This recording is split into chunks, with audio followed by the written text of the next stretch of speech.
I will. I'm on the meeting already. Are you coming?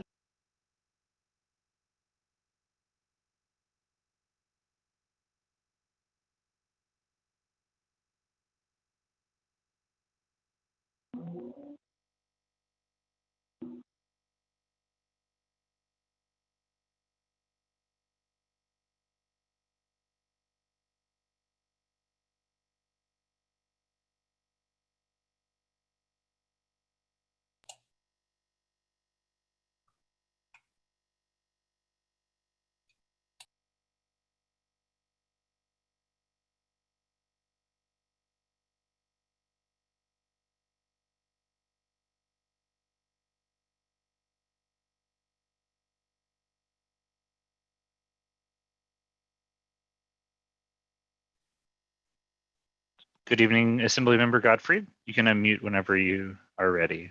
Okay. And we're just getting started in a couple of seconds. We're waiting on Assemblywoman Seawright to join. Okay. Well, I keep getting things that say unmute. Aren't I unmuted? Oh, no. You would, when you took your phone call, I muted you so that Thank no one you. else had to hear your phone call. This is Will. Somebody else is coming that's very interested in hearing from Metropolitan Hospital. Can you quickly tell me what exactly what the format is here? I'm going to give a quick intro, and then I'm going to ask you and Rebecca to give some brief remarks about Medicare. I know what we would be very interested in hearing what you're talking about also. And then we'll have comments from people. I every time I speak to somebody, they have some comments about Medicare and so on. I also will ask Will Smith, who is the chair of the Community Advisory Board of Metropolitan Hospital. He asked if he could give some remarks about Metropolitan, short remarks about that after the two of you speak. Okay. Okay. Great. And I think, the main thing is we also want to hear what people have to say and their experiences, and make sure that that's kind of, I think, the heart of the meeting, to make sure that you guys hear what's happening Assemblymember, probably throughout the city. I promised Rebecca when I spoke with her that we would not ask for total solutions, although you may have one, but that it would be a chance to just discuss, our issues. And I think, so I think this would be informative. I hear so many stories about different issues. So Rebecca's not on yet. I'm not looking at the participants. No, she's keeping track. I don't see her yet. Okay, why don't we give a couple of minutes and we'll get started, and when she'll be in, she said she is coming in, so we'll get started. Barbara. Yeah. Hello. I need to share about all the problems I've been having over the last week and a half and trying to get a Medicare doctor to be a primary care doctor. Wilma, that's what we'll talk about. So we'll get the meeting started soon. Okay, Wilma? And then. Okay. While we're waiting, do you want Zachary to go ahead and give the pre-meeting? Oh, Zachary, thank you for being here. Thank you. Oh, of course. Okay, I guess let's do it. Okay. Welcome. If this is your first time joining us, everyone will remain muted throughout the meeting except for committee co-chairs and the presenters. Following the presentation, co-chairs will call on members of the public wishing to speak. You can participate by going to the reactions icon, pressing raise hand, not the wave or thumbs up buttons. Only press it once. If you press it a second time, your hand will go back down. If you are on the phone, it is *9 to raise hand and *6 to unmute. Be on the lookout for a prompt asking you to confirm unmuting once the co-chairs call on you. The chat is for technical support only, to help with Zoom software problems, not to ask questions of co-chairs. They will not see the chats. If you have an older version of Zoom, you will need to go to the participants section where you will find the raise hand feature there. And lastly, please do not raise your actual hand or wave at the screen because we may not be able to see you. Chat me, I'm here for support. Thank you. And I see Rebecca is just joined. Oh, wonderful. Thank you. Hasn't started her video yet, but maybe we can unmute her. And yeah, Zachary. So I'm going to start giving a little introduction.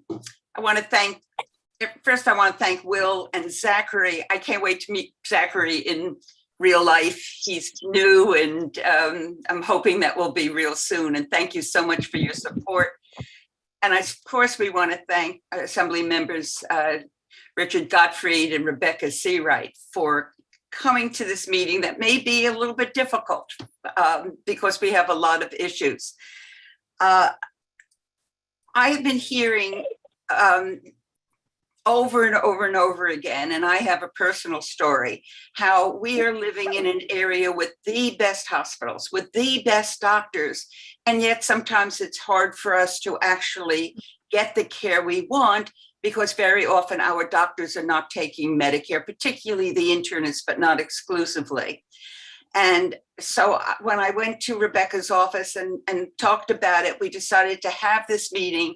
I will say I made a promise to her, and I think she relayed this to Assemblymember Gottfried also, that we're not expecting them to say, we will cure everything. I don't think that's possible. But one of my questions I have is, what is the role of the state in dealing with Medicare? We think of it as a federal issue, but I do believe the state has some issue, and what can be done and different points of view.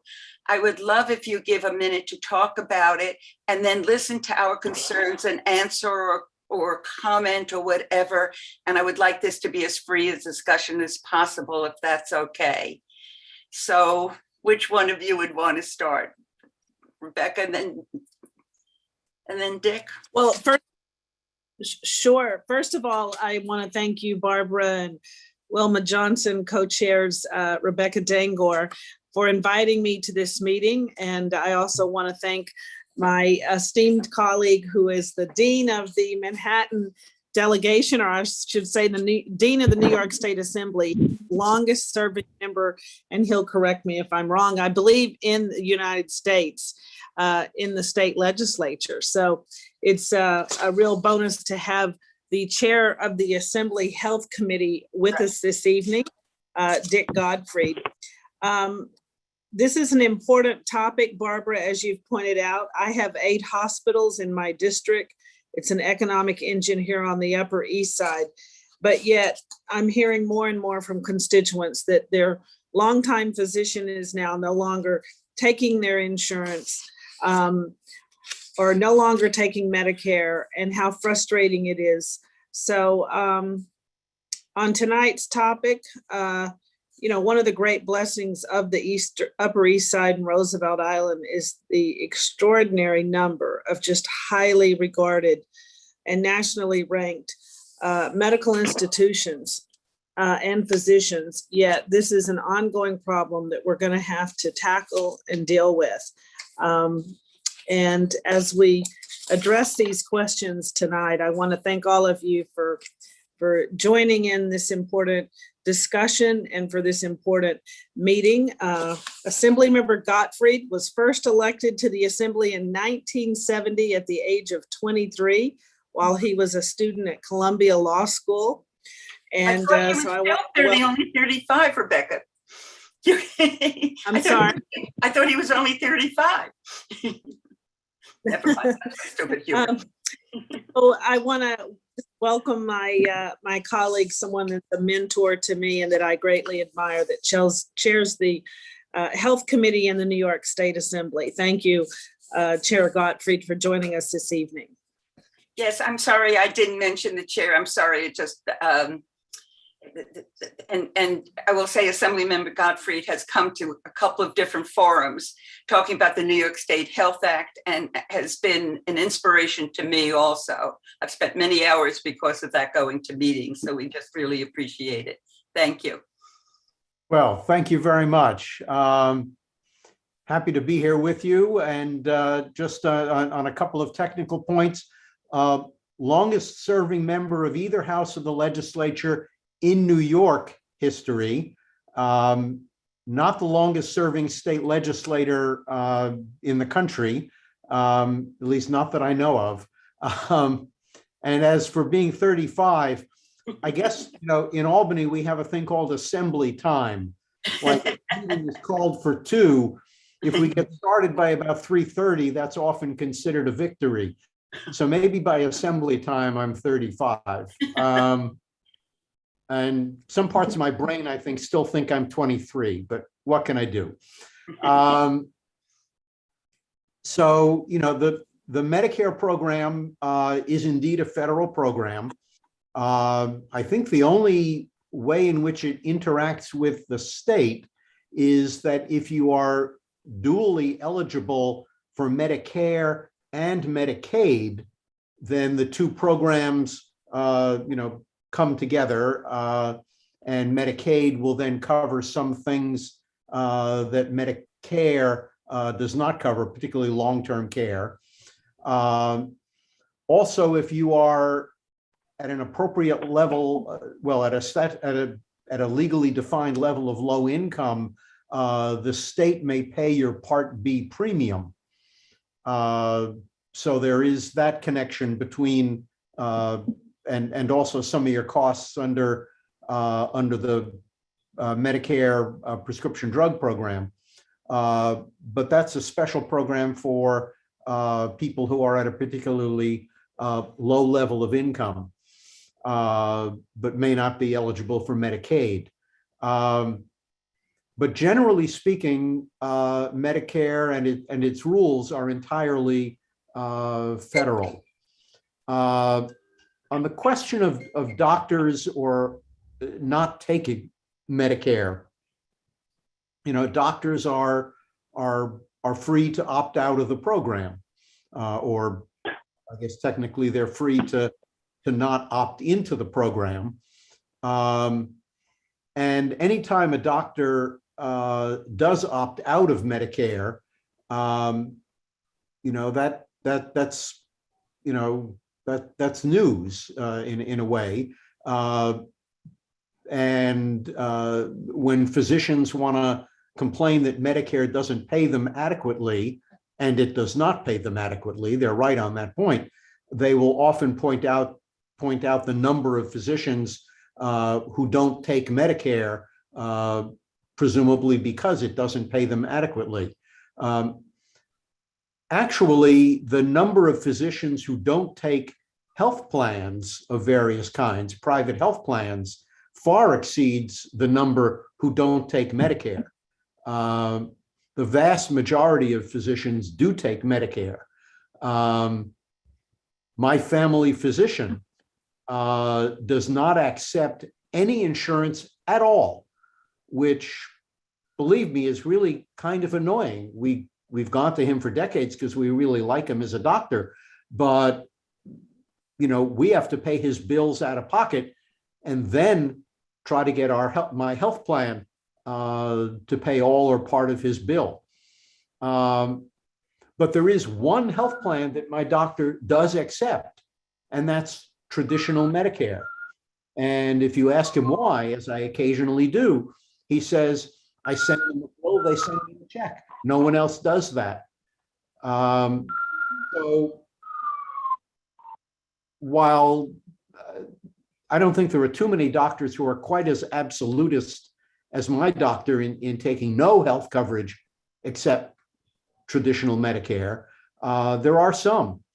And, that doesn't mean it isn't a real problem for individuals when your doctor doesn't take Medicare, or the specialist that your doctor refers you to doesn't take Medicare. But it happens much more that you're going to a doctor who is not covered, who is not participating in your private health plan. And the reason doctors don't participate in Medicare is overwhelmingly because Medicare doesn't pay them well enough.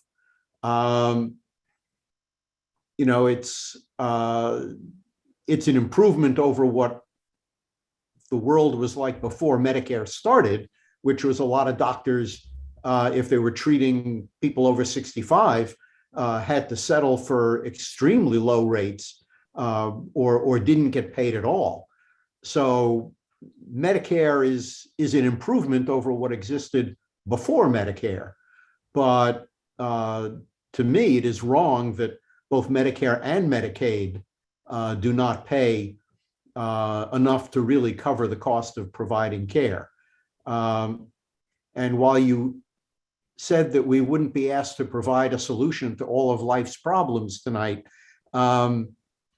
as Board 8 has heard me talk about a couple of times in the past, the New York Health Act, which would create a single payer system for New York, and which would be above and beyond Medicare and Medicaid, I think comes about as close to solving our problems in healthcare as can be. There are things it won't fix, but I haven't come across too many of them yet. But our agenda tonight is not the New York Health Act. It may include it. I'm just going to add one thing, if you don't mind. What I hear from my doctors, and you're right, those that don't take Medicare often don't take anything, is it's not just the money, but it's also the paperwork that they have to do, which I think the New York State Health Act would solve it. But it is also, I've had doctors say, I didn't go to Harvard Medical School, Cornell Medical School, not to be the best doctor. And they feel that Medicare has really held them back.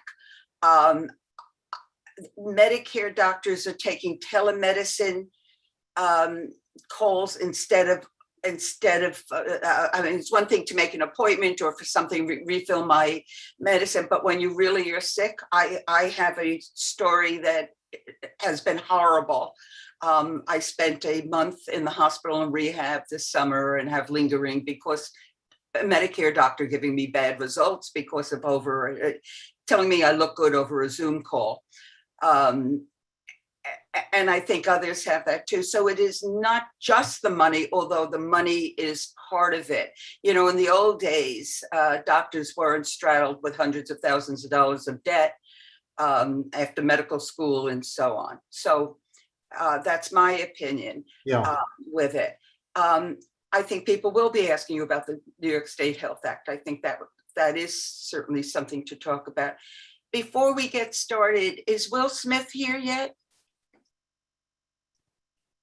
Yeah, I believe so. Yes. Zachary, can you Will Smith I am privileged to be on the Community Advisory Board of Metropolitan Hospital, which is one of our public hospitals, and Will is our fearless chairman of the CAB, and asked to say a very few words about Metropolitan and so on. Will,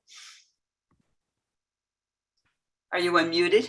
I asked him to. He doesn't have his camera on, so he may have stepped away from the computer for the moment. Okay, then why don't we go on if he comes back? Oh, he's unmuted. He unmuted himself. Great. Will?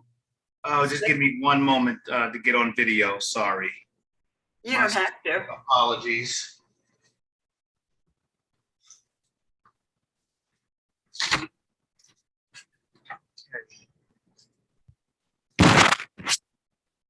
See me?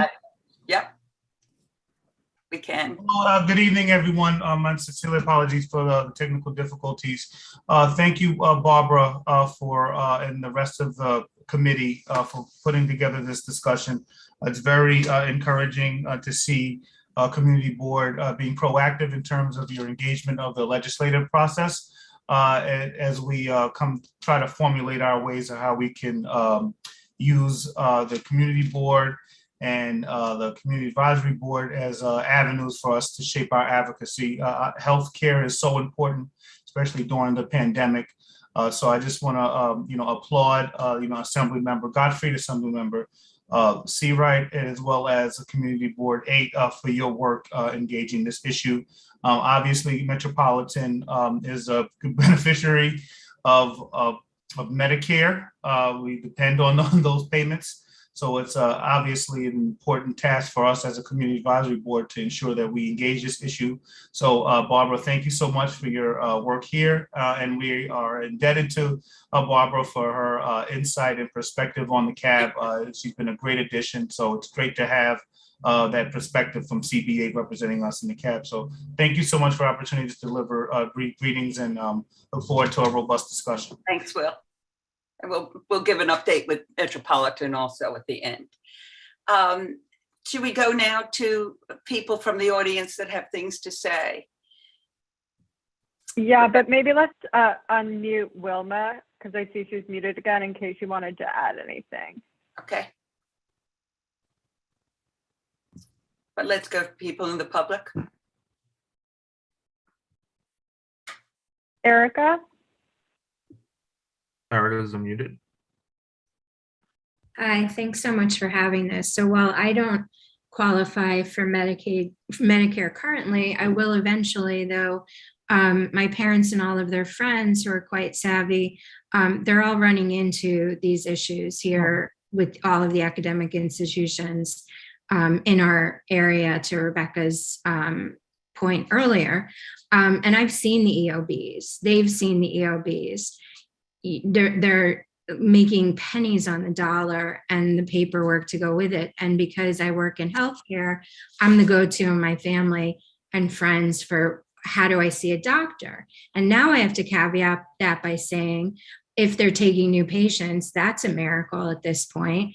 But if they're taking new patients with Medicare, that's nearly impossible.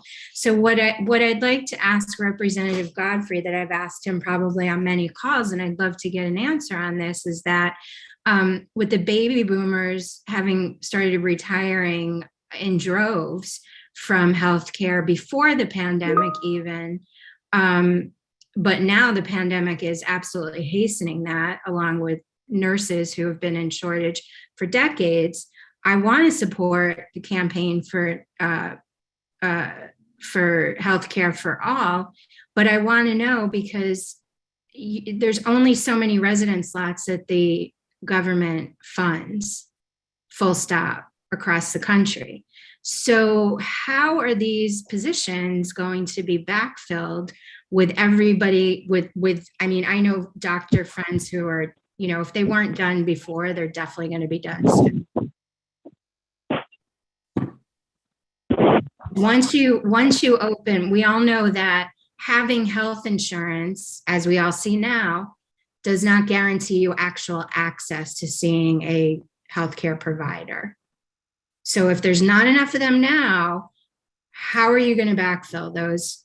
How is the campaign for New York Health proposing to backfill those positions? And you can't say that they'll be on board for not doing all the paperwork, because we saw within, you know, this is the first time that Democrats held all versions of the New York state government and they couldn't get it passed. So I want to know what you guys are going to do to get access, because coverage is one thing, access is another. Thank you. Thank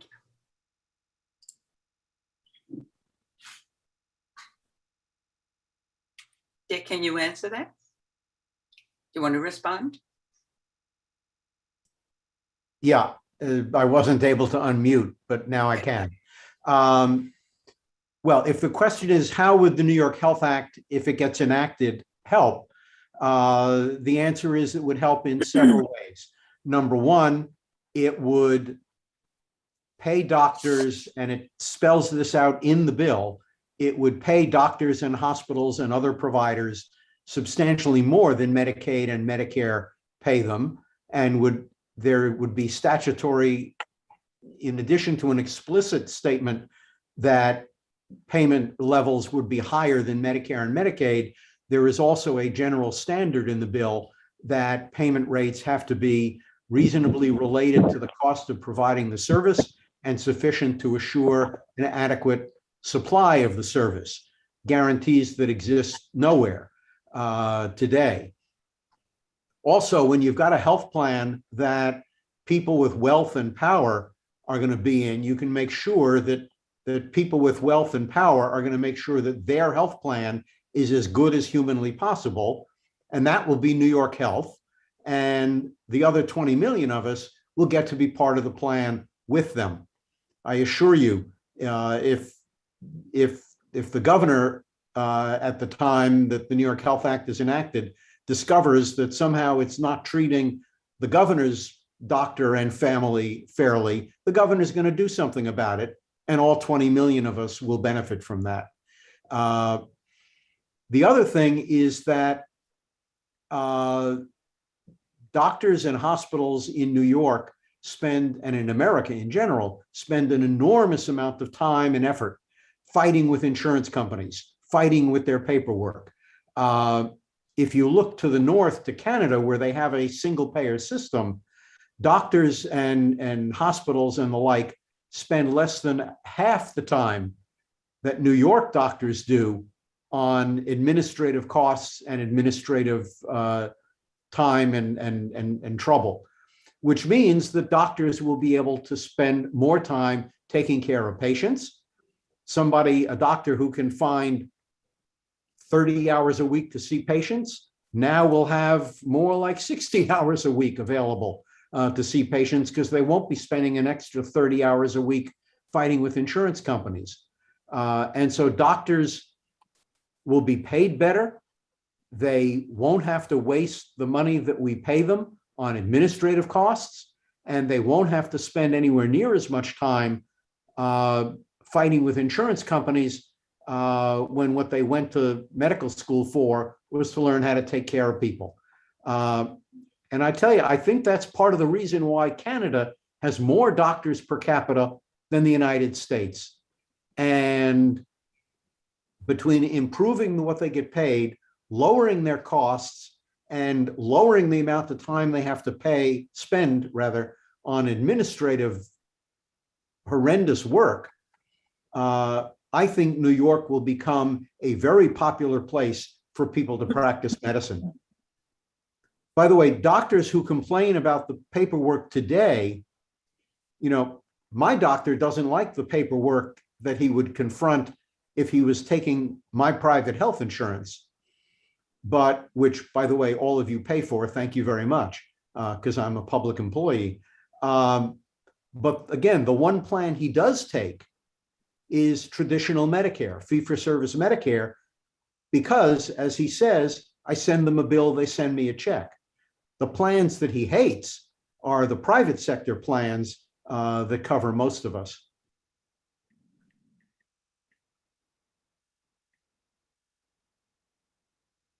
Becca, I don't know if you want to comment on it or not. The next question.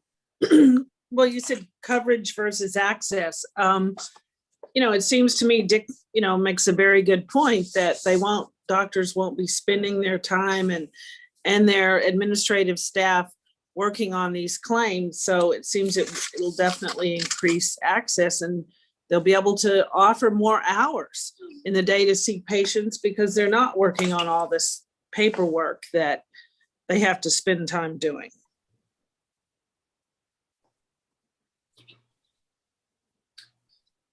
It just seems it's very difficult sometimes to actually get an appointment. It's like 3 months, 6 months to get in to see certain physicians. I've heard from various constituents that are frustrated, even in trying to get access. Right. Even when there's an emergency. Yeah, they'll go to the emergency. It's the response they get. Go ahead. I would like to find out, is it advisable to get Advantage Medicare rather than straight Medicare? What is the advantage in getting Advantage Medicare? The Advantage Medicare as opposed to regular Medicare? Yes, and straight Medicare. Well, I can talk about Medicare Advantage. It is essentially, it started out as a Republican effort to start to privatize the Medicare program by moving people out of traditional Medicare, where Medicare pays directly, and move people into an insurance plan that has restricted provider networks, that has prior authorization requirements, that has restricted drug formularies and the like, and in many cases pays doctors less and only pays them if they're in the network. And the government then pays the Medicare Advantage plan, actually pays them a lot more than it spends on fee-for-service Medicare. And as a result, people who enroll in Medicare Advantage may get coverage for some things like dental and vision and hearing, which traditional Medicare unfortunately does not cover. But in exchange, they have a restricted provider network. There's a lot more paperwork for the doctors. The doctors are often paid a lot less. And you've got prior authorization processes that doctors have to go through. So Medicare Advantage is at best a trade-off. It now has about a third of Medicare enrollees have moved into Medicare Advantage, but I would say it's not because they really like it. It's because there are some benefits that traditional Medicare doesn't provide and that Congress has never been willing to add. So it's Medicare Advantage plans are definitely a mixed bag. I'm going to say that if you listen to television, they do the most unbelievable advertisement. There's this guy that talks about it's dynamite and so on. So it's nonstop advertising for the Advantage plans. And what they talk about is that you get a Pilates class for free. They don't talk about whether you get doctors or not. Right. That's why I wanted to find out, because I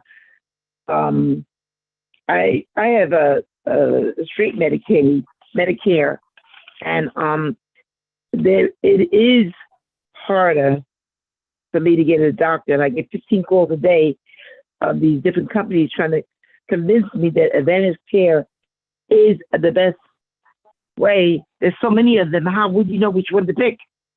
You know, it's like 15 calls a day or different one each time they call.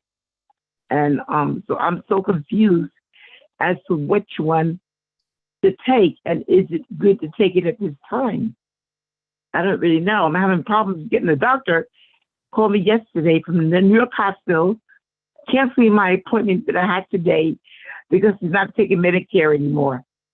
So now I have to try to find a primary care doctor that takes Medicare, and it's impossible. There's hardly not a New York hospital anymore. Somebody told me to go to NYU Longstream. I tried. A lot of hospitals don't take. Medicare is not taking new patients or just patients that are on Medicare. So I don't know what to do anymore.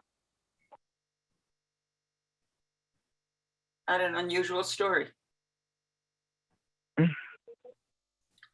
I have a question as well, but I think I'll save it for the end. We're going to continue with members of the public. And next is Irma. Irma's unmuted.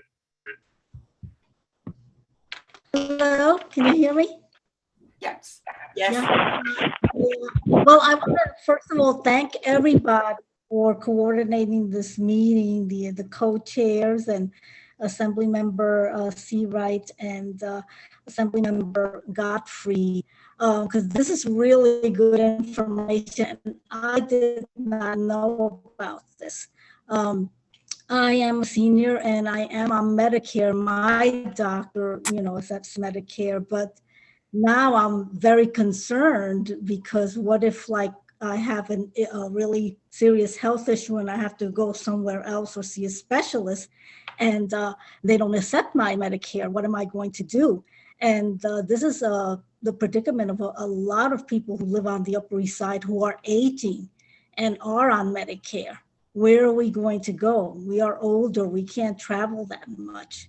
So it's a real issue, and I'm glad that you're bringing it to our attention. And I can't stay too long for the meeting, but I just wanted to say that. And I hope that we can, like in the future, follow up on that and know more about the New York Health Act and what can be done and what we can do as well, because I think this is a really serious issue. Yeah. Thank you. Thank you, Irma. Good seeing you.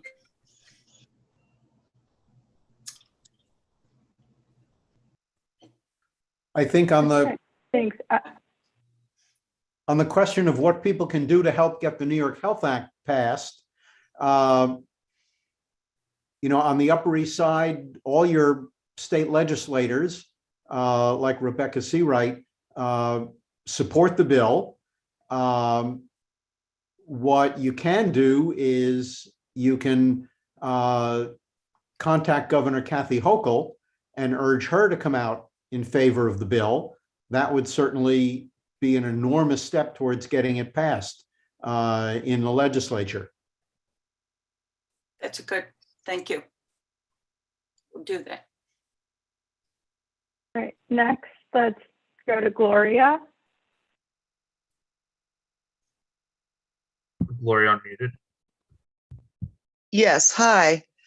I just want to clarify something. I have a very long, complicated medical history, and I too have seen the EOBs and dealt with insurance companies when there have been miscodings and things. And I just need some clarification. Finance is not my venue. I really want to throw out my devices when I see health insurance companies advertising, because I know how much advertising costs. Mhm. So all of the Medicare Advantage is an attempt to basically pull the rug out from under traditional Medicare, is what I'm learning tonight. And my question is, all of this, it seems like the health insurance companies are taking from the doctors and the patients and giving to their shareholders and stockholders and whoever it is, and these enormous salaries. Do all of these other plans eliminate that whole factor? In other words, it's not giving healthcare for profit, because I don't think that healthcare should be a profit business, just like fire and police and all the other community services we all contribute to. So if somebody, I'm a little dense on these matters, could somebody please clarify that for me? Sure. What the New York Health Act does is it eliminates private health coverage entirely and replaces it with a publicly accountable, publicly run, publicly funded health coverage plan that would cover all 20 million New Yorkers. And people No who dividends? No people who- dividends for anybody? That's my question. I'm sorry, say that again. So there's nobody's getting dividends or interest or any kind of profiting off of this. That is correct. I mean, obviously doctors and nurses and the like would get paid. We're not having involuntary servitude here. No, of course not. Right. But there would be no insurance company making profit. There would be no insurance company standing between you and your doctor. Excellent. Well, we need to get there. We need to get there very quickly, because I agree. We're falling apart at the seams. Thank you for clarifying. Sure. Thank you, Gloria. Next, we're going to go to Kathy. Okay, let's see. Kathy unmuted. Hi. So first of all, let me talk about Advantage Plan, Medicare Advantage Plan. My husband, who some of you may know, spent a lot of time at Memorial Sloan Kettering Hospital getting wonderful care there.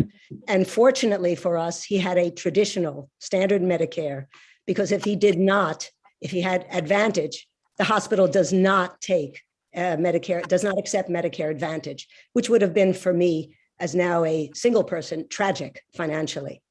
I guess I've been hearing for a very long time about the New York State Health Act. And I agree with Gloria. It's a question of, follow the money, which it often is in this country about many things, especially about healthcare. What the chances are, because listening to you, Assembly Member Gottfried, it does not sound as though there is much hope for this bill being passed. The governor now is being pulled in many, many different directions. So what action can we, as just general members of the public, myself and obviously older person, what can we do as activists, let's say, to push this bill through, to get this to happen, because it seems to be just languishing, going nowhere. Yeah. Well, the bill is co-sponsored in the Assembly and the Senate by a majority of the members of both houses. I would say a key obstacle at the moment is not so much the insurance industry, but specifically the public employee unions, which feel that they have very good health coverage and are skeptical as to how the New York Health Act could be better.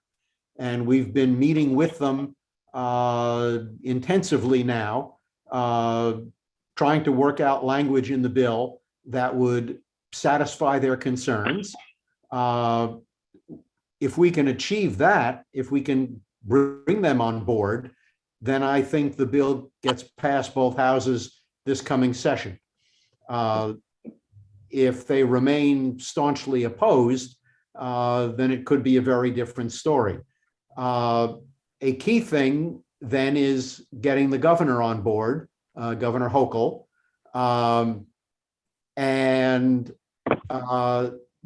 addition to people letting her know where you stand, I would say if you go to the website of the Campaign for New York Health, which is nyhcampaign.org, nyhcampaign.org. And if you forget the email address, if you Google Campaign for New York Health, you will find them. And if you sign up on their website, they will connect you with all sorts of activities that you can be involved in to help build the movement for the bill. So those would be two things. One, communicate with Governor Hochul, and secondly, join up with the Campaign for New York Health.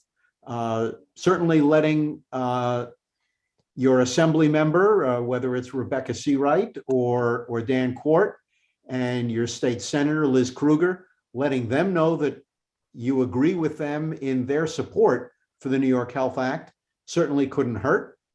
I can tell you it's always nice to hear from constituents who like something that I do. And if anything, it helps me put a little bit of extra energy into whatever it is they're writing to me about. So certainly it's good to let your state legislators know that you appreciate their support for the bill.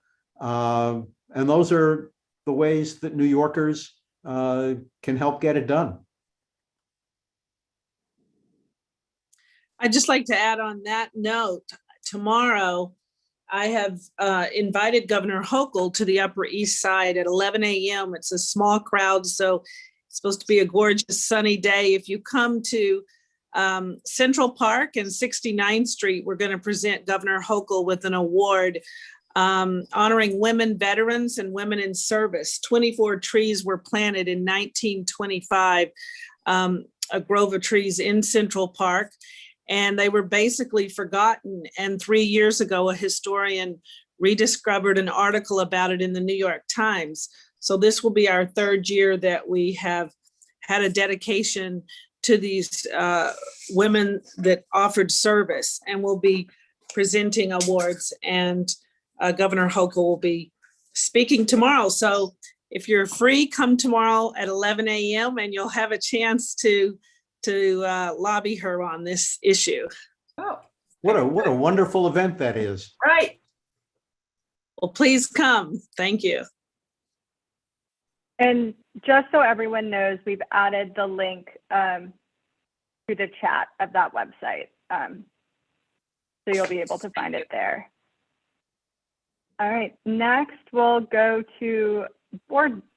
Oh, I see Kathy has her hand up again. So maybe let's unmute her one more time before we go to board member No, she's questions. shaking her head no. Okay, great. Rita Popper. Rita, unmuted. Hi. I don't know where to begin, but I'm 82 years old and I've been around the merry-go-round a few times. And we didn't invent medical care in this country. Other countries have it, and much more successfully than we have it. First, let me show you. See this card? I get 3 or 4 a week, and that is for this Medicare Advantage. It doesn't say that I'm going to get everything for nothing. And you and I both know that doesn't exist. I had somebody who works for the Episcopalian Church where they provide insurance to every person who works in the church and all their families and all retirees. And they looked at this and said, this is not for zero, as it says, it's not for zero. So I appreciate Assemblyman Gottfried and certainly Assemblyman Seawright, but we have the system is terribly broken.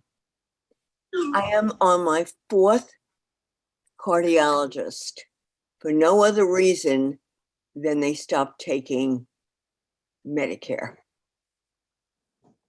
I love them all. However, I have a friend who lives in Paris.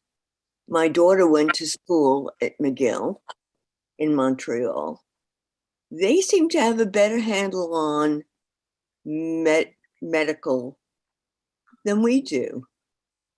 And in our hospitals, an aspirin, $25. I'm not exaggerating.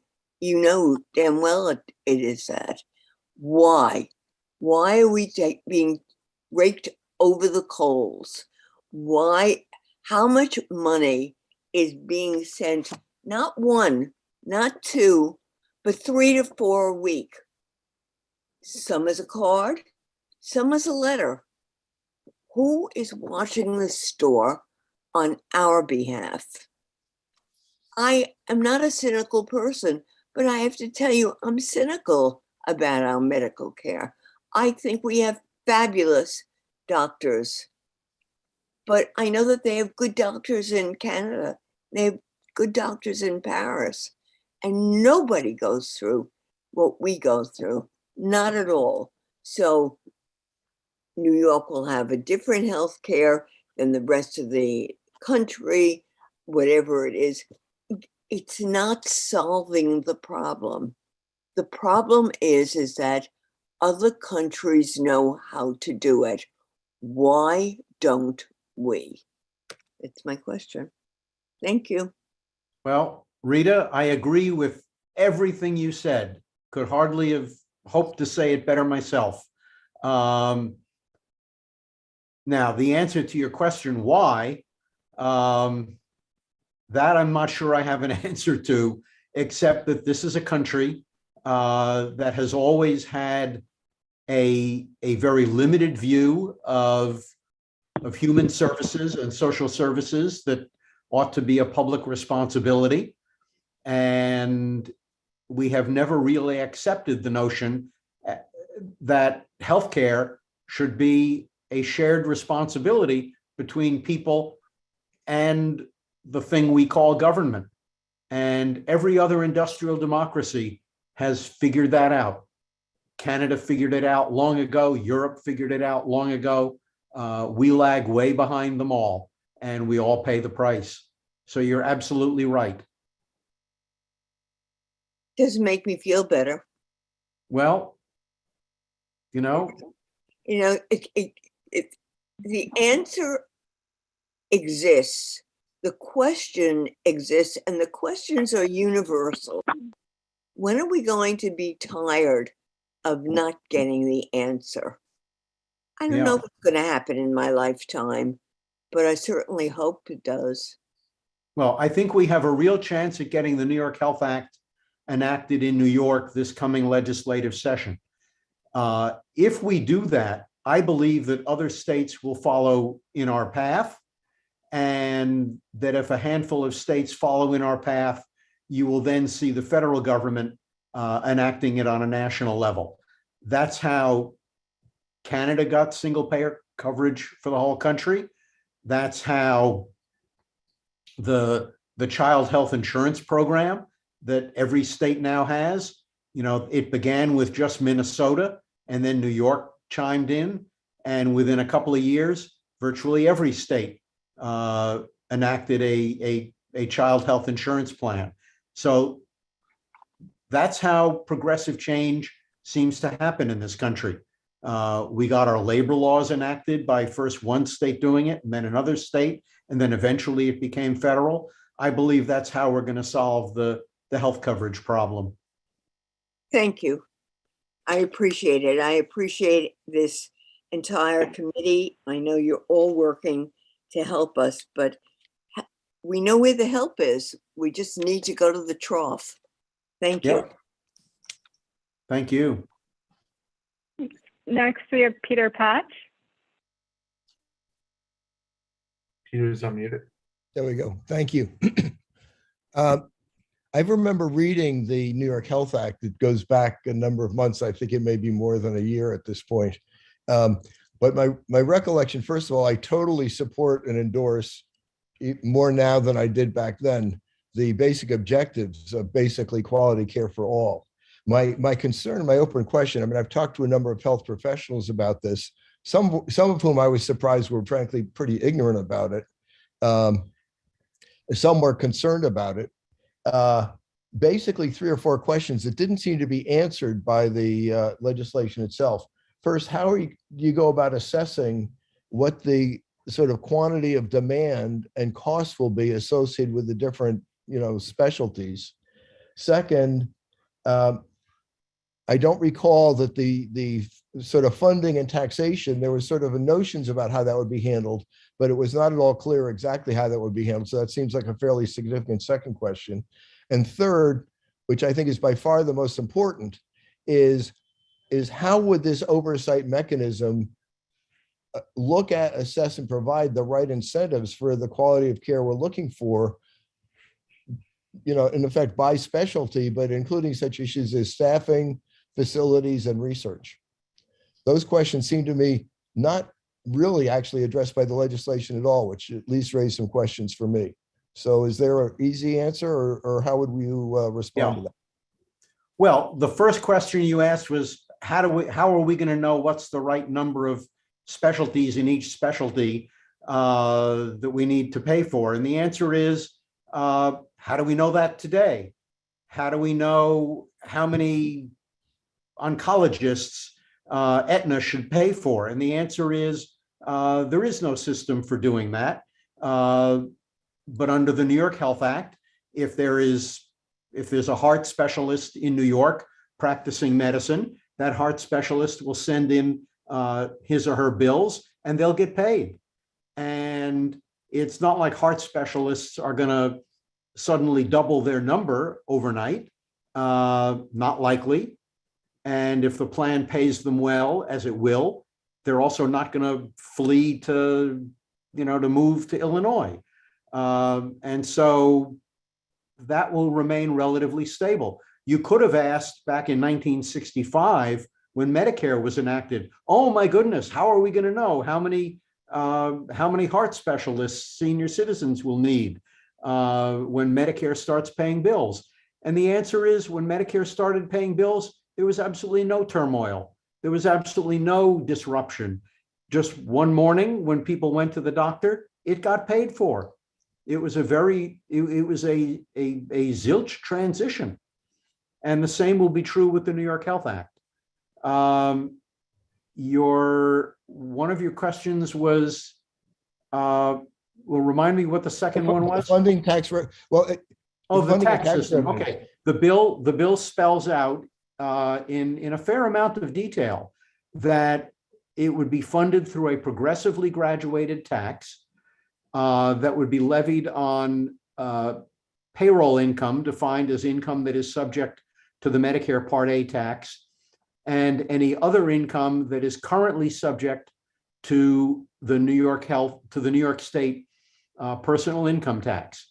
That's a very defined category of income. And what it doesn't spell out is exactly what the brackets and rates will be. And that's because when the time comes 2 or 3 or 4 years down the road for the bill to be actually implemented, at that point, we will know what inflation has been in healthcare costs. We will know exactly what income is in New York State and how it's distributed to various brackets. And at that point, the legislature will enact a law setting up specific brackets and rates.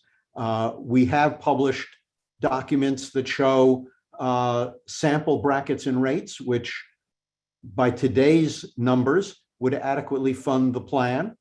We've also spelled out in the bill that the first $25,000 of income for each individual would be exempt from taxation, and that if you're a Medicare enrollee, the first $50,000 would be exempt from taxation, largely in recognition not only of your income, but of the fact that by being a Medicare enrollee, you are bringing a lot of money into New York State for your health care.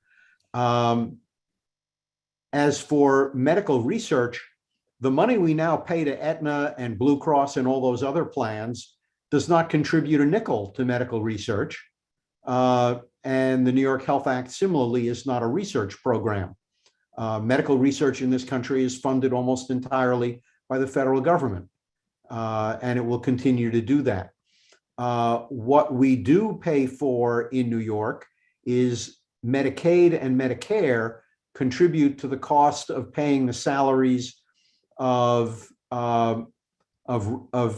doctors working in residencies in hospitals. We used to require insurance companies to contribute to that. About 25 years ago, against my better judgment, we stopped requiring that. But under the New York Health Act, New York Health would pay for medical residencies, not only through Medicaid and Medicare, but through New York Health as well. One last sort of follow by we actually have a primary care and our heart care and so on does not take Medicare, so we pay out of pocket, which I have to admit is a little bit uncomfortable. But can you characterize the response? I'm on the community advisory board for Cornell Weill, and when I brought these issues up with them, they were basically, it's months ago, but they were basically not explicitly taking a position as to whether they were comfortable or uncomfortable, supportive or not supportive. Could you characterize what kind of response you've gotten from medical providers about the legislation? Well, it's very mixed. The Greater New York Hospital Association does not support the bill. And I'd say that's because, with some people, it's like religion. They believe that if something is a government program, it's probably going to screw me. And hospitals and big business people tend to regard things that way. Similarly, the Medical Society of New York State, even though every poll shows that a strong majority of physicians support single-payer health coverage, the Medical Society has not endorsed the bill, although we've met with them frequently. They keep providing suggestions to improve the bill. We keep putting their suggestions into the bill. And at this point, about all it comes down to is their, as I often call it, a religious belief that if it's a government program, it's probably going to screw them. they find it hard to believe that there will be a government program that's actually going to be an enormous benefit to them. But there is a significant chunk of the medical profession that strongly supports the bill. The organizations of the pediatricians and the family practice physicians support the bill. And surveys of doctors, as I said, show that an overwhelming majority of doctors support single payer coverage. Great. I just want to thank you. It's tremendously important. I think it's our most complex industry. In some ways, it's our most important. And I want to thank you for your incredible efforts on our behalf. Well, you're very welcome. Next, let's go to Alita. Hi, Rebecca, thank you. If you don't mind, I see that both Meryl Brodsky and Ellen Polovy have their hands up. Since they're not full board members, I could wait if you don't forget to come back. No, I think you can go ahead. Okay. In the health committee, everyone is fully members. Okay, good.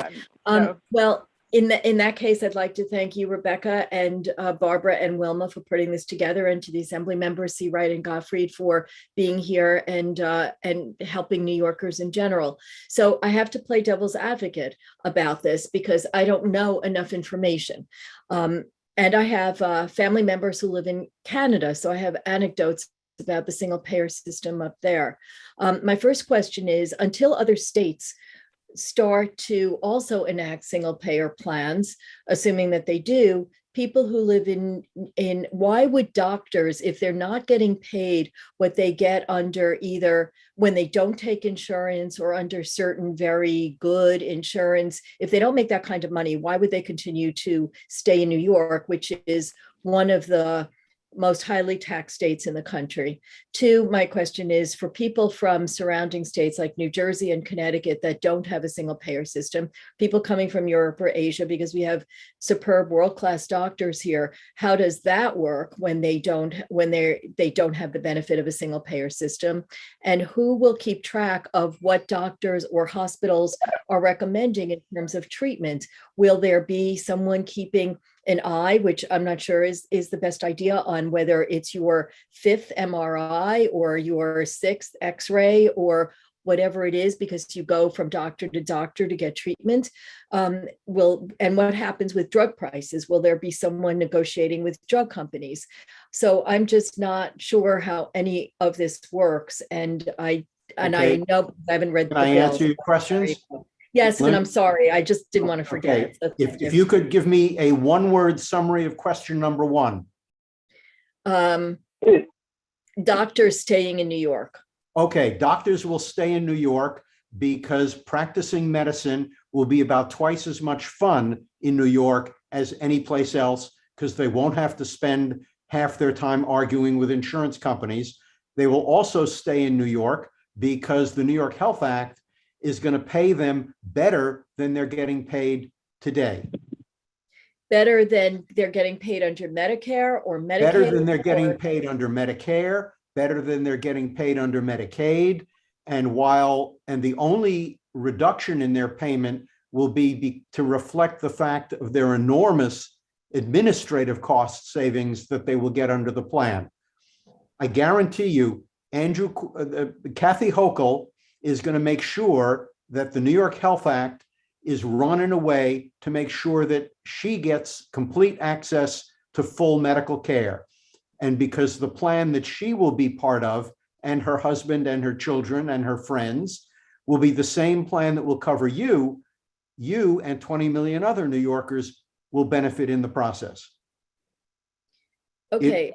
Okay, now you asked about people from New Jersey or France. The New York Health Act only covers New York residents. Right. People from France, if they come here for healthcare, their healthcare will be paid for however it would have been paid for this afternoon, either because they have French health coverage or they pay out of pocket or the hospital just eats it. Similarly, someone who comes in from New Jersey, New York Health will not cover them. It will only cover New Yorkers. The only exception is that the bill now provides that if you are a full-time employee in New York, even if you live in New Jersey, the New York Health Act will cover your health care over in New Jersey, because we don't want to, otherwise we would be either taxing people without giving them anything for it, which would not be fair. Or if we exempt New Jerseyites from the New York Health Act tax, we would be giving New York employers an enormous incentive to hire only out-of-state people, and we don't want to do that. But if you live in another state and you have private insurance, either the doctors, will they no longer take insurance from people who live in other states? No, well, that'll be up to them. The doctor in New York who today chooses to accept your Illinois Blue Cross payment will presumably choose to continue to accept your Illinois Blue Cross payment tomorrow. If that doctor today chooses not to accept New Jersey Blue Cross, that doctor today is free to refuse to accept that, and that doctor will be free to refuse to accept that under the New York Health Act. The New York Health Act will not affect how people from other states get their health care paid for, because it's about New York residents. But and I'm sorry, I know I probably sound argumentative. It's part of my other day job, but then doctors will also have this, they'll still have the paperwork from outside insurance, and yet we want to encourage the kinds of doctors that attract people for care from other states and other countries to stay in. Okay, we could declare war on New Jersey and defeat them and then impose the New York Health Act on New Jersey. I'm not suggesting that. I'm really being serious. So I'll stop. I don't want to. I don't want to argue. If New York State cannot tell New Jersey what to do. Right. Okay. So if what you're asking is, wouldn't it be better if this was a national plan? Well, of course it would. And when hell freeze is over, maybe it'll be a national plan. Congress is a long way from being ready to even think about anything as sensible as single payer health coverage. The way it will happen nationally, I believe, is New York will do it, and then Oregon will do it, and maybe Vermont, if the next time they have a Democratic governor, they'll do it. And within a couple of years, the federal government will get smart. And just like they established federal coverage for child health insurance after several states showed them how to do it, they'll also do a single payer plan. Or people in New Jersey will look across the river and say, gee, what they've got in New York is pretty darn good. Why don't we have that here in New Jersey? And before you know it, they'll have it in New Jersey. What about drugs and drug drugs?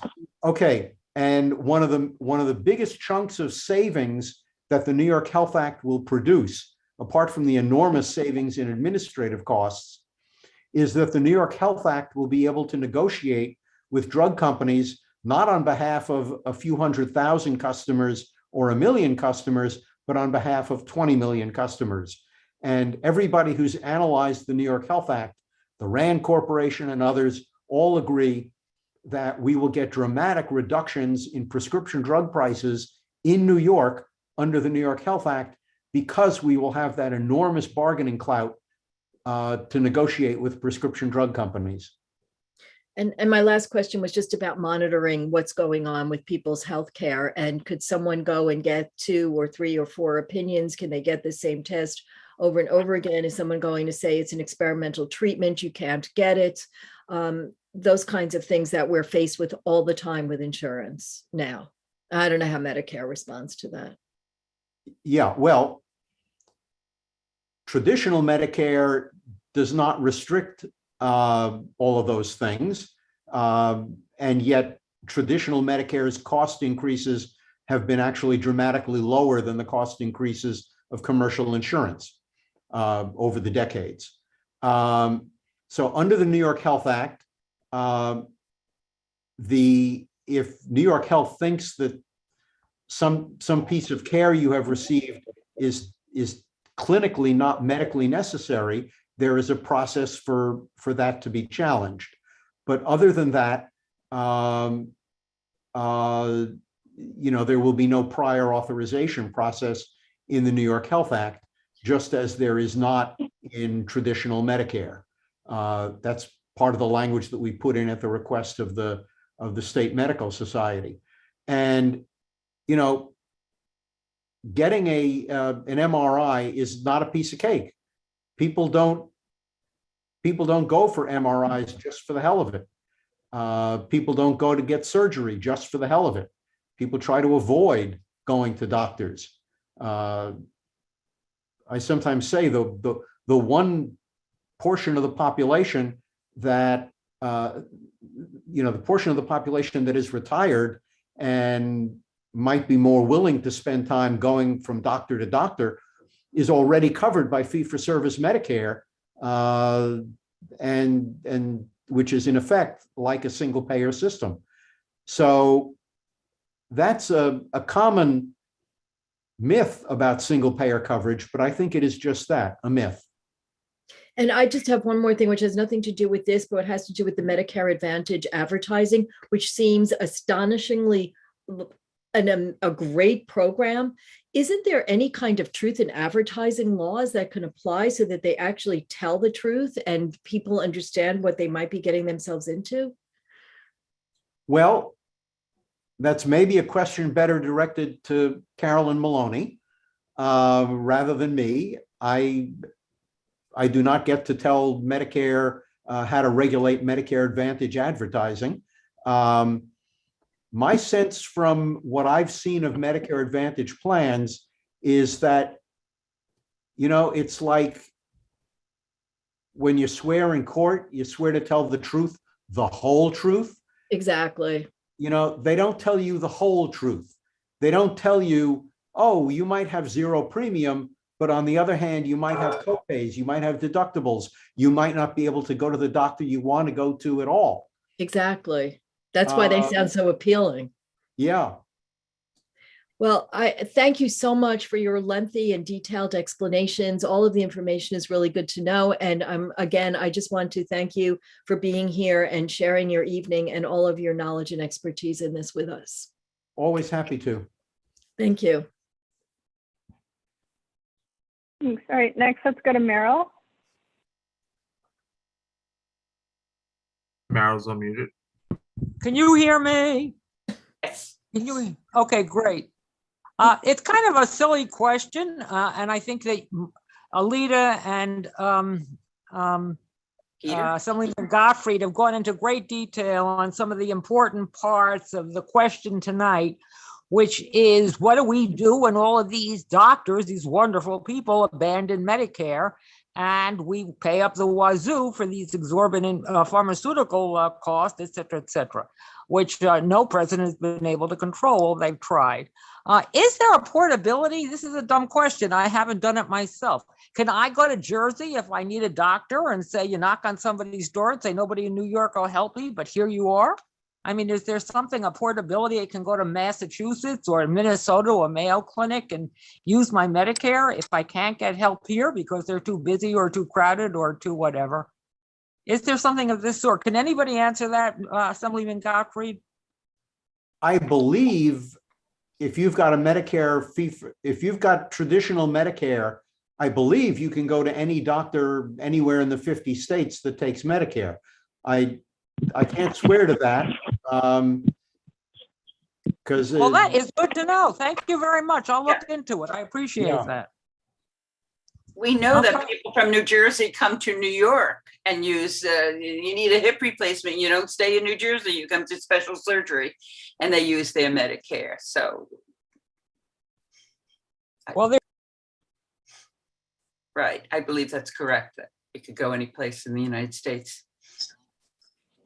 Terrific. Okay, that's something that if we could kind of expand it, then this dream that you're going to have the New York health law, which of course is 5 years away and does have to go through the bumps and obstacles of passage in an uncertain political future.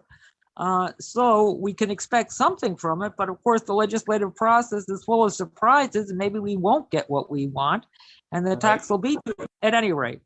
Point being that what you say about one state will do it and the next state will want it and the third state will say we're on, et cetera. It could happen, but maybe it won't be New York. We'll see what happens over the next several years, because it's obviously a problem that the pandemic has brought out, even to accessibility and so forth. And I think a lot more people are concerned about it. Thank you. All right, next, Lori.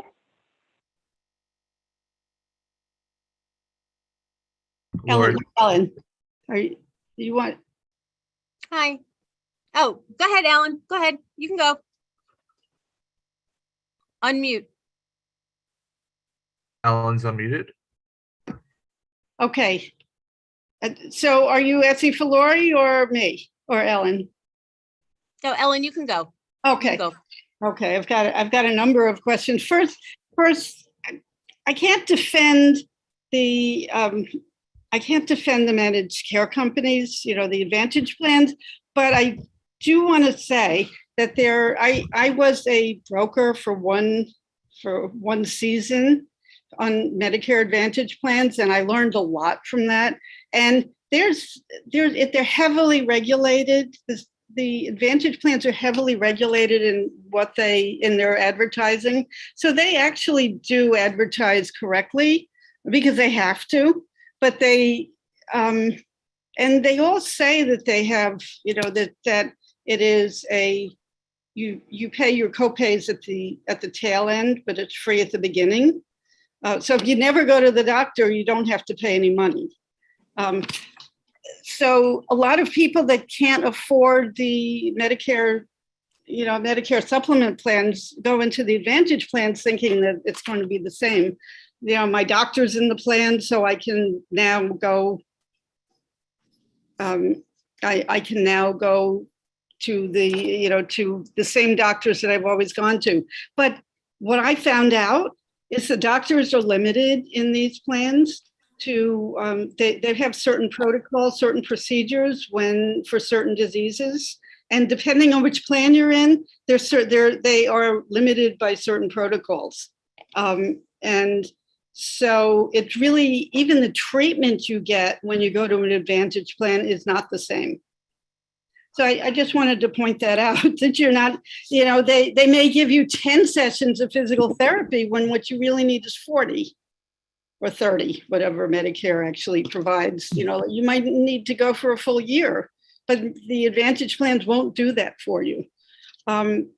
So that's the one experience that I had. And to try, while I was selling these plans, I sold very few of them because I really didn't believe in them, but I tried it out. And I really did find out that it was good until you really need it.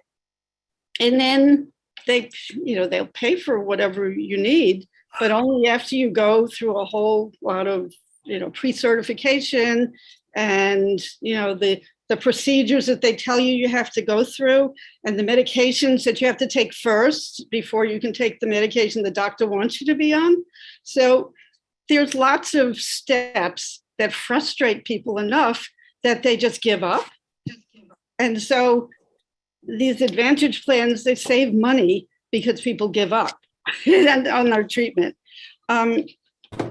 Now, I have a question, Senator Godfrey, because I also am a geriatric care manager, and that's what I do most of the time. And Medicare Medicare doesn't pay for home care, but your plan will be paying for home care, which is wonderful. What we find now is that the home care has been that we get from Medicaid has been seriously decimated because we have to use managed Medicaid plans. And so they don't give the amount of care that people need. So I'm wondering, because home care is going to be included in the New York Health Act, will you be how will that play out? Will you be using managed care plans to provide the home care? Will you, and that's on the inside, like, the managed care plans get paid by Medicaid. They get paid a lump sum, and then it's up to the managed care plan to figure out the number of hours. Or will there be another CASA-like system where the number of hours are determined some other way? So how will this happen? Or have you not thought that far ahead? No, we have. And by the way, first of all, I want to thank you for all of what you said about Medicare Advantage plans. You're absolutely right on everything you said. As for home care, we will not be using managed long-term care plans because we take insurance companies, including MLTCs, out of the picture entirely. And so there will be a process that will assess an individual's need. There will be an appeal mechanism that is built into the bill, and that's what will be paid for. And again, one of the things that will help make sure that it is run fairly is that it will not be perceived as, quote unquote, only for poor people. It will be a plan that will apply to middle-class New Yorkers and upper-income New Yorkers. And I believe that is by far the most secure guarantee you could have that it will be run fairly. Thank you. You're welcome. Yeah, that's my questions. Okay, let's go back to Lori now. Lori is unmuted. Okay. Hi. Thank you so very much for this program. Barbara knows how long I've been talking about this. And I just wanted to, I think that you've already answered my question, but what I wanted to point out is that I believe that New York will be the leader in this, and that once New York does it, it will not force, it will encourage the other states to look at what's happening in New York and follow suit. I mean, I think that is definitely the way to go. I was going to ask you if that was, the idea, and you have confirmed that. And the only other thing that I wanted to say is that I think that we need to do this now. We really need to do this now, because we're at a moment where, who knows, what's going to happen down the line. And I just think that we need to make a push for this to happen now. It needs to happen in New York State, and the rest of the country will hopefully follow along. That's it. That's all I wanted to say. All I can say is amen. Yeah. All right, let's go to Gail. Gail's unmuted. Thank you so much for the program and for being so responsive in all of your answers. I think the positive is that all New Yorkers will have access to healthcare, which is a real benefit. But of course, I would assume that also means that there would be more users. And I'm just curious regarding access, because in a country like Canada, where you do have a single payer system, talking to friends who live there, they can see their primary care doctor fairly quickly, but it could be up to 22, 24 months before they're able to see a specialist, which also builds upon what Assemblywoman Seawright said, how long we have to wait sometimes to get to see a doctor. How do you see that time frame cutting down if there are more people using the system?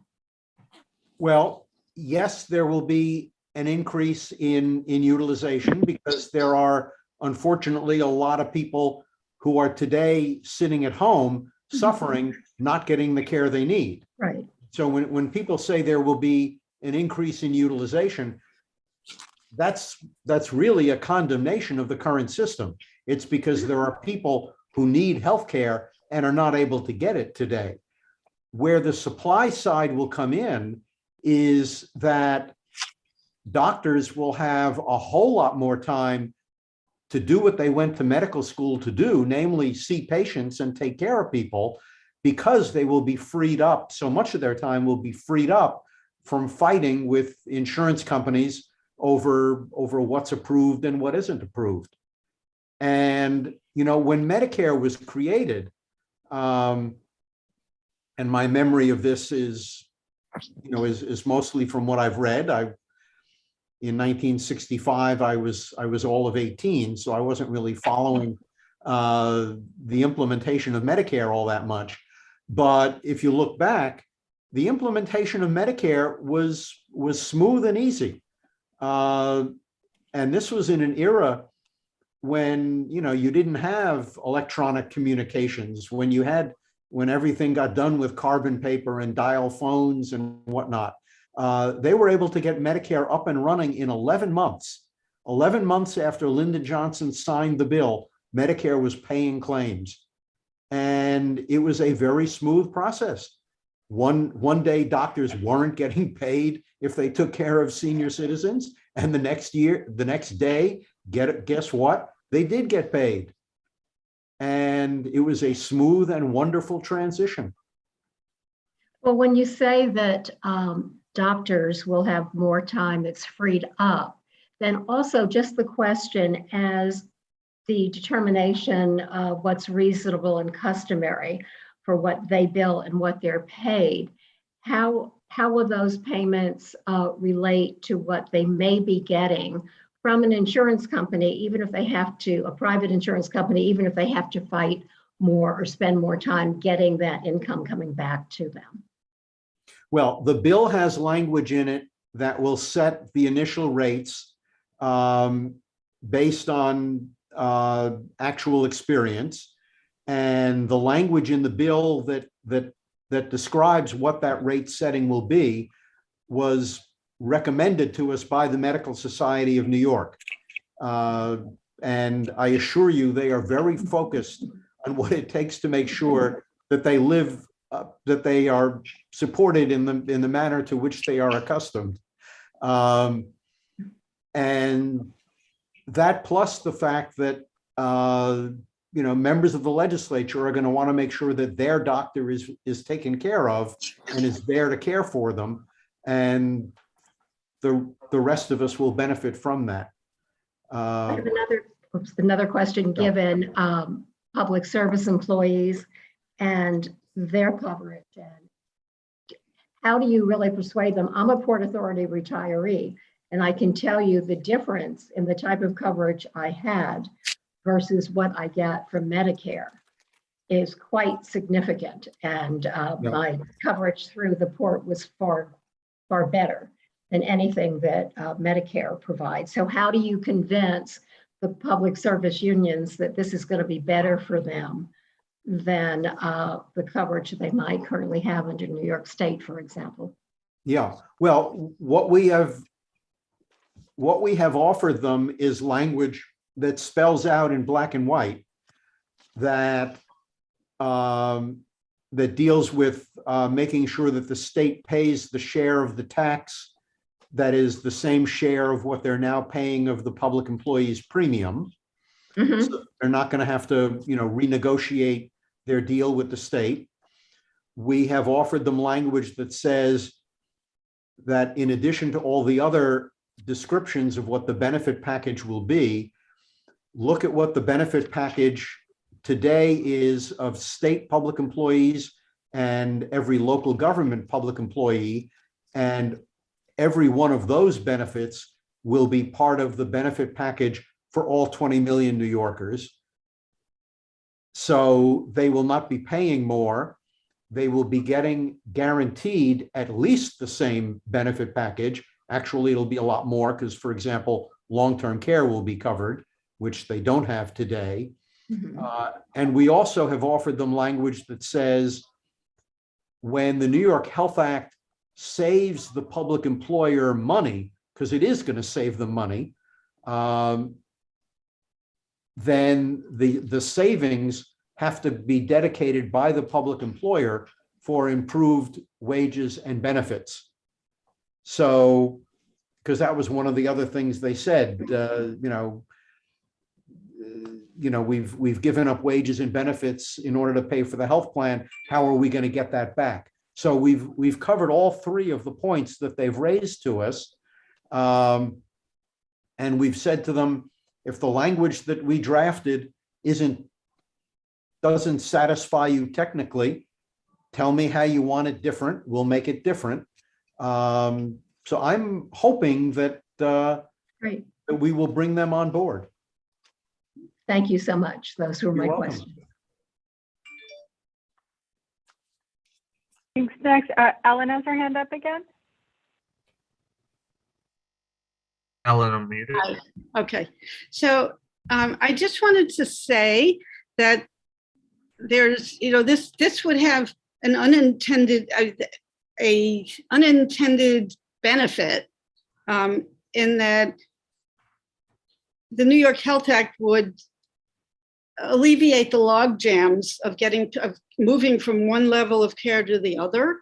So what I've seen is that transitions of care, going from outpatient to inpatient, inpatient to outpatient again, going home from the hospital or going to a nursing home or going, transitioning from one level of care to the other has been really hard on people.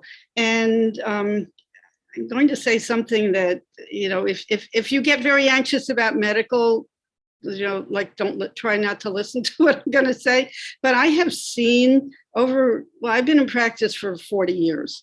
And I've had a lot of experiences where hospitals sent patients home when they weren't ready to go home. And I fought to keep them in the hospital, but because they were being managed, they were being looked at in various financial ways.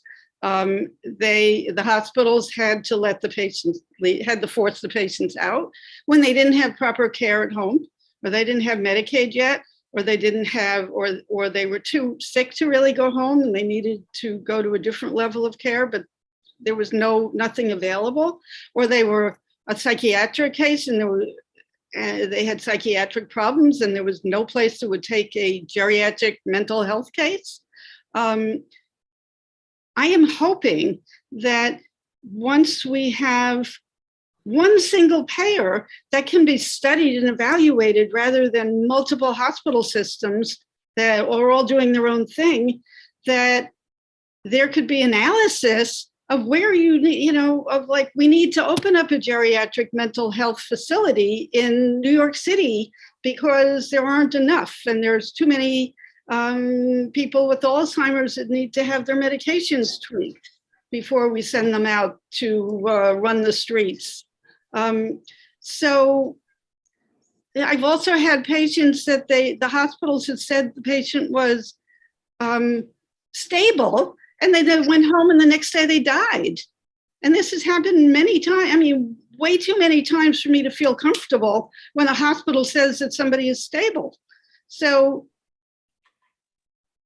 I think that there's too much gaming of the system that the hospitals do right now.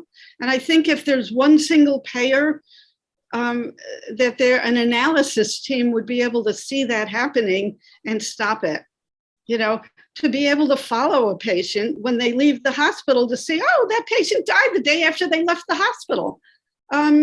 What happened? And maybe we are, setting too stringent rules on the hospitals for discharging patients. Maybe we should let them hold patients, hold patients a little bit longer if need be. So anyway, I just wanted to say that because I think that's the difference between health plans in Europe, or in places where there are single payer systems, and the health plans that have all the hodgepodge of insurances. And as somebody who works with it on the ground level, I see it on a personal level, and it's very distressing.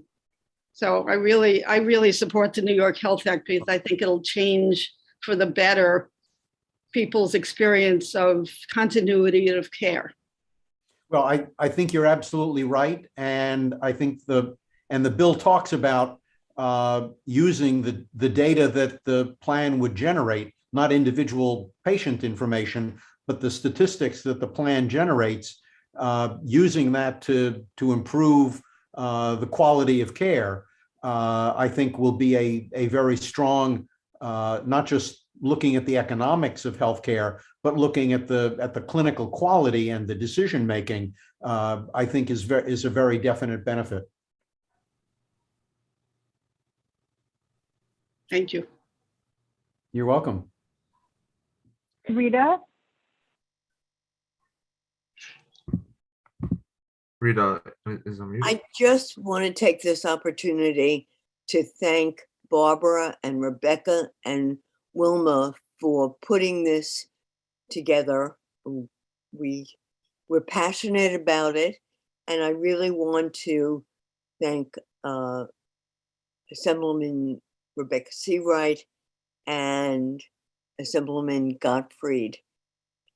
All I can say to you is go with God's speed and from your mouth to God's ears that we get a single payer health plan.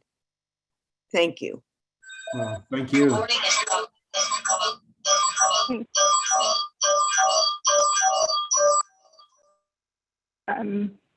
Hi there. I don't see. I'm fine, thank you. How are you? Let's unmute Rita quickly. Barbara, do you want to add anything? I do have a few things. Do you want to go first? Yeah. No, you go first. This is you really you and Wilma spearheaded this, so you guys go first. Okay. Well, I do have a few things. First of all, for all to know, and I think that Assemblyman Gottfried will remember, is that we held two years ago. I know it was before COVID, but way before COVID, two different forums at two different times about the New York State Health Act. And it was very well attended, and the committee passed a resolution to say our support. At the full board meeting, it wasn't supported, it was tabled because basically they felt that the details were not there. How much will it cost us? How much will doctors get? A lot of questions that were brought up by Gail and Alita and Peter and several others. If the committee wants it and our chair will okay it, do you think it would be a good idea to hold another forum again? And if so, when we do go in front of the full board, would somebody be there to help us maybe fill in some of the blanks along the way? I mean, both of you, Rebecca, I mean, you may be there as support. Liz Kruger was there one time, and then from the Senate health person, Gustav Rivera, was the second one. I don't know if you remember it, Dick. And I could remind you, the one time when you were here with Liz Kruger, it was a date that you knew you weren't going to be in the assembly, except that Governor Cuomo called a special meeting the day before, and I had no idea if you were coming until 3 o'clock that afternoon. So I don't know if you remember that scenario. So we could certainly yeah help with the drafting of a resolution, definitely, for your committee to present to the full board. Right. Dick, would you be willing to come for a third time? Probably, depending on schedule, we could do that. Okay, well, it'll be up to the I committee. think it's very, I would like I think it's very important. Yes, Wilma? I was just saying that as far as the New York State Health Act, it's so important that more and more people get involved with that or know about it, so that they would know how to get in touch with their senators and their more people that know about this and what to do. Could it be more people calling assembly person or a state person? Mm-hmm. but if only a few people come on each time and don't know much about the New York State Health Act, it would probably take even longer to get passed. But not enough people making enough noise about it. It can't just be the people that are voting for it in Congress. It has to be other people like us who needs this so bad, and to make us think to the people that are representing us, right, so that they can get a move on making this better, because it's taking too long to pass. It shouldn't take this long. Last time we had about 100, somewhere between 80 and 100 people at both of the forums. It was very well attended. And I think we all realize that there's something broken with our healthcare. I'm going to ask a question that I think I've asked before and I got pushback with it. I unfortunately was a horrible story where I was a product of a young man. After being having to leave my primary physician because they stopped taking Medicare, I tried going to different doctors that wouldn't take me, that were no longer doing it. And I finally, somebody suggested a young doctor who gave me very bad advice. And I was quite sick for quite a while and having lingering problems from it. My GI doctor, who examined with his finger wagging in my face, and he does take Medicare, said, you need a good internist, gave me 3 names. None of them took Medicare. One would charge me, one said, no, we don't take anybody new. The other was charging me $3,500 and was iffy about whether they would take me. And I'm finally with somebody who was only $2,500. It is sickening that we have to go this way, but I didn't know what else to do. I was in a bad state and I didn't know what else to do. And he was there for me. Before I was on Medicare, I had the type of insurance through my company that was, I think it's called a PPO, that if I went to a doctor that didn't take Medicare, at least I would get some insurance back. I would get 80% of the insurance price. Places like, I believe, like Canada and France, they have private insurance on top of it.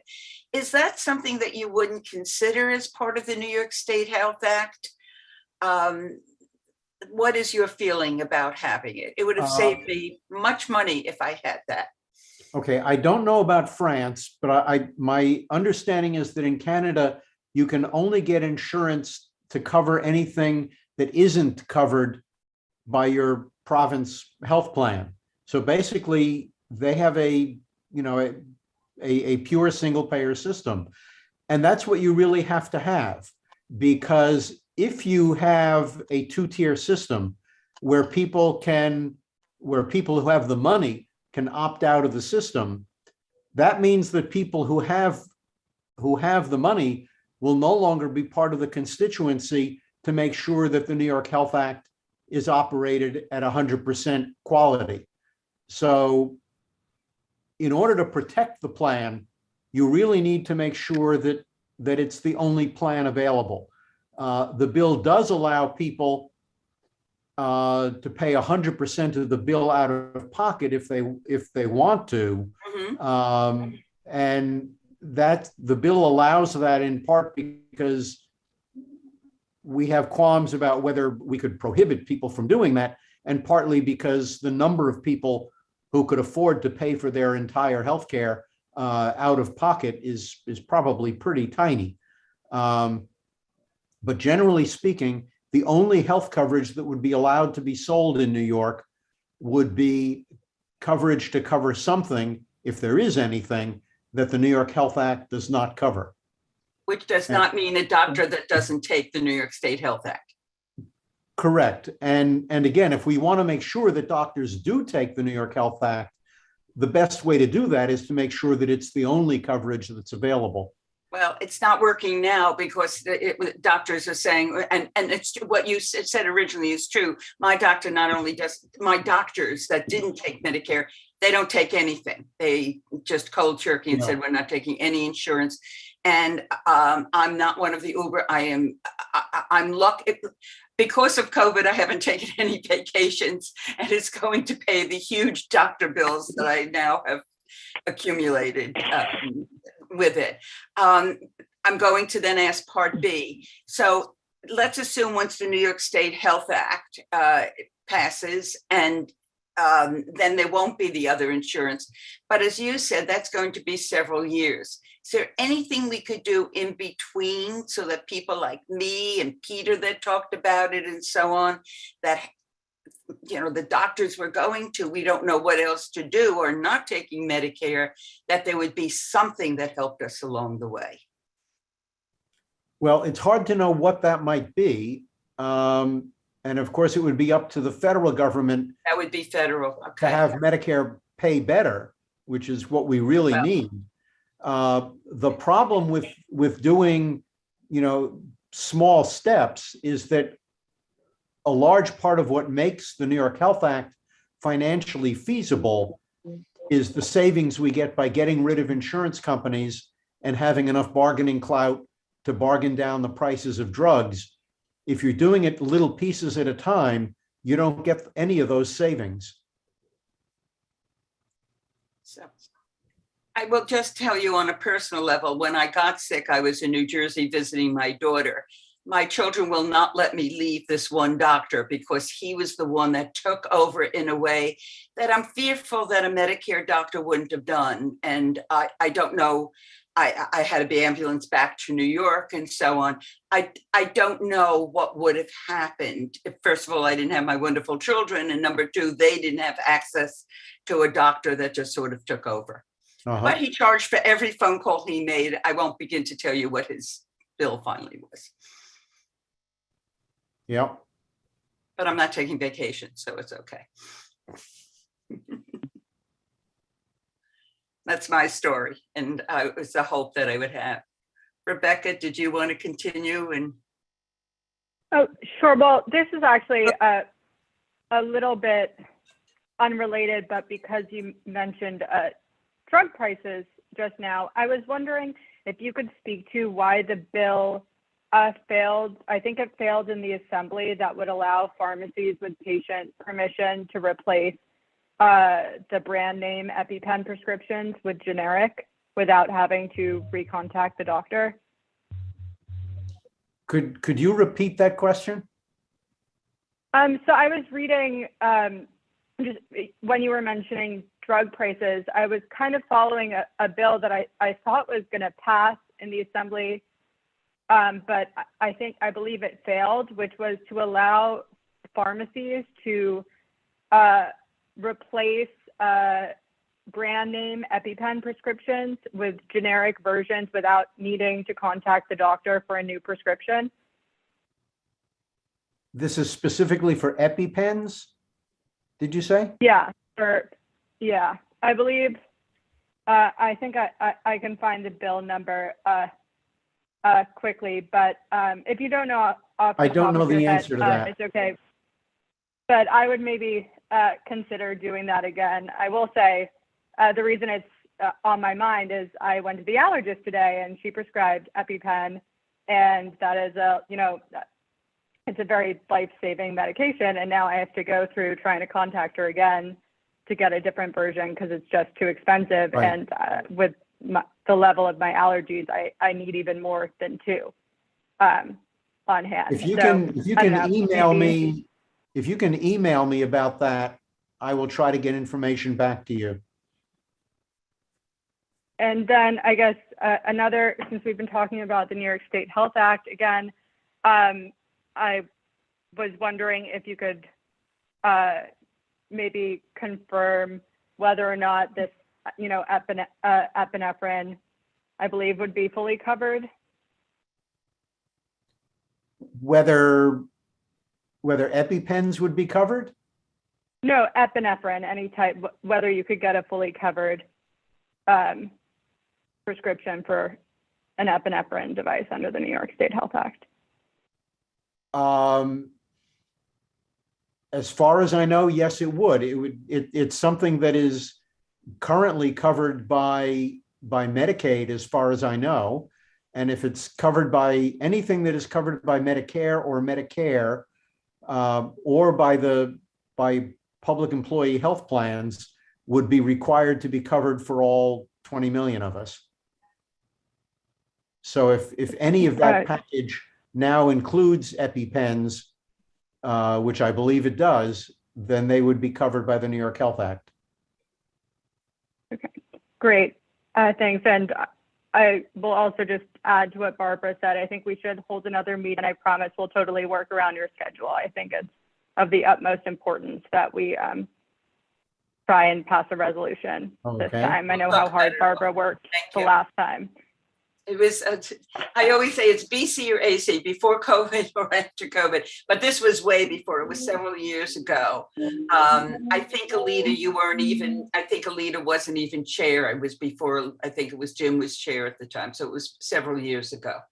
And I think things have updated, am I right? And more people have come on board. At that point, there was, I think, more opposition. It sounds, Assemblyman Gottfried, that there's more acceptance of the bill at this point. I think so. Well, certainly within the legislature. Yeah, but I meant the unions and the hospitals and things like that. Yeah. Okay, good. Because there was more opposition than, not logical opposition, but. Well, but there's also more support than there has ever been. Yes. That's good. So maybe it's time to revisit again. Okay. I don't know, Rebecca, if you wanted to add anything.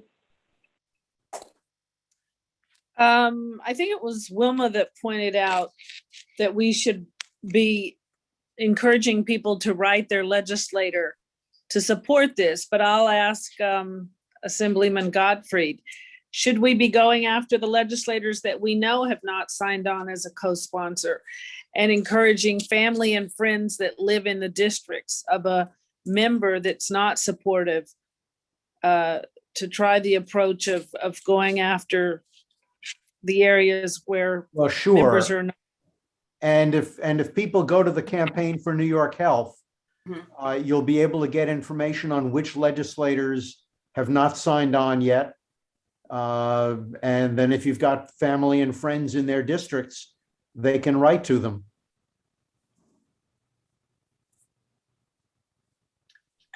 I'm going to ask a political question. Do you care about people that write to you that are out of your district?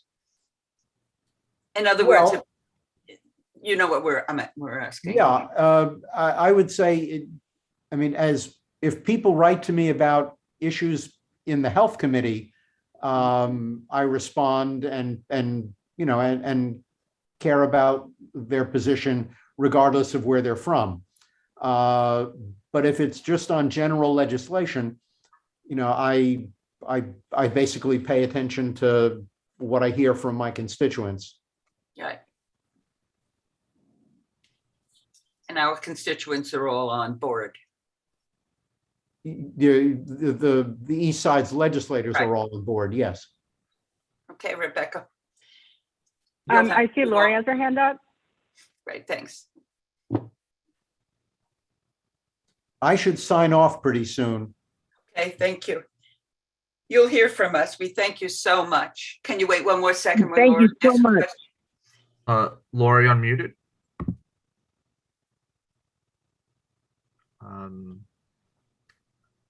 I don't think she's here. No? Okay. Well. No, she's there. I see her. Wait a minute. Oh, there we go. I'm sorry. I was having trouble hitting the unmute button. Just anticipating what one of the objections might be is that people, last time we had this discussion, it was said, oh, all these people are going to lose their jobs. And I had this discussion with a friend of mine who actually, until she retired recently, works in the insurance industry. And she said that that's just a total myth because, a huge percentage of the people who work processing these claims and doing, the business of the insurance companies are all, will just be hired by, a different agency, a different entity. It's not like, everyone Right. is going to lose their job and then have nothing to do. They'll just be hired by a different person because the stuff still has to be done. But there's not going to be a mass layoff as far as I know, for Right. this. So, yeah. And also every economic study of the New York Health Act and of other single payer proposals all find that because we will be putting billions of dollars back in the pockets of employers and workers, we will actually be creating 200,000 jobs in New York by enacting the New York Health Act. Yeah. Okay. That's really go with God. It's like I'm totally behind you. Thank you. I think we all want to say thank you for Rebecca Seawright, our assembly member, who organized this and listened to my story. And as usual, Assemblyman Gottfried, thank you for coming. You're very welcome. We'll be in touch. Okay. Is there I'll say anything goodnight else? then. you all. Look forward to. Right. I look forward to hearing from you again when you come back.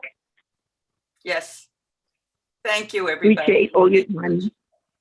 Okay. Have a good evening, everyone. Good evening. Thank you, Yes, Rebecca. See you tomorrow. Thank you. All right. Does anyone have any new business or old business they'd like to raise? I guess we have new business, don't we? We've already talked about having another meeting. Anything else? Thank you. Yeah, if anyone else has anything, no. But we'll definitely work to plan another meeting regarding this, and we hope many of you will come when we hold it in the future. We'll work on it. It is a very hot issue and everybody has a story about it. So I think it will. Well, thank you. I just want to say Lori has the best glasses. Okay. Lori. And anyone have a motion to adjourn? So I thought there was some new I see business. When do Lori. we take care of that? When do we take care of the new business? What? When do we take care of new business? New business? Yeah, you said old business, new business. Is there any new business? No. No? Okay. So I guess. I was making a motion to adjourn. Right. Perfect. Second. Any second? Second. Second. All right. Thank you. Good night, everybody, and thank you. Good night.